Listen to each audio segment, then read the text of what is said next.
Good morning po! Nagluluto po tayo ngayon ng swam na mais.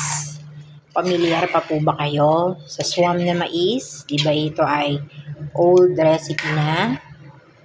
Diba? Makalumang recipe ito. Ang mga taga Bulacan, nagluluto talaga sila ng ganito, lalo na po kapag kapanahon na ng pag-aani ng puting mais. Yung pong dilaw na mais, hindi iyon ginagamit sa swam. Yung puti lamang po ang ginagamit. So, ito po ay puting mais. Malagkit po yun. Ito po ay nagpalambot muna tayo ng ating pansahog.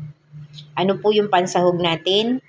Gumamit po tayo dito ng ribs ng pork ribs. Tapos, pinakuluan ko po yan hanggang sa yan ay lumambot.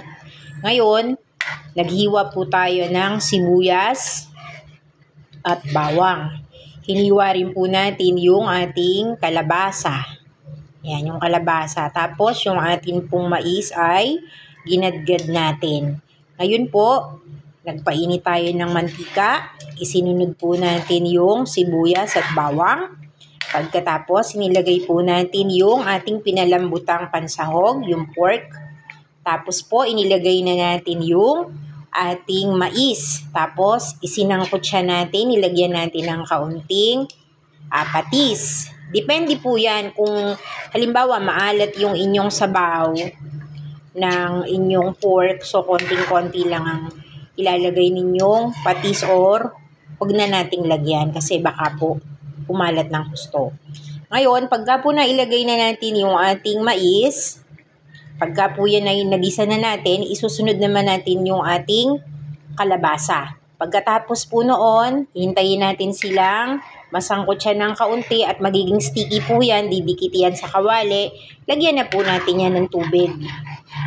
Pagkatapos, halu-haluin natin ng madalas. Ayan, hintayin natin kumulo yung tubig. Huwag naman sobrang dami po ng tubig yan.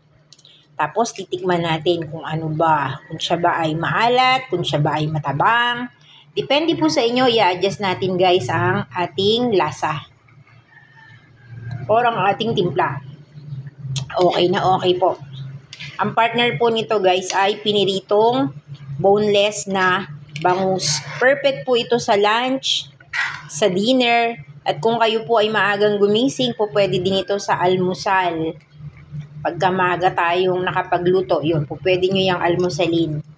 Yan po guys ay madaling mapanis. Tandaan po natin, madaling mapapanis yan.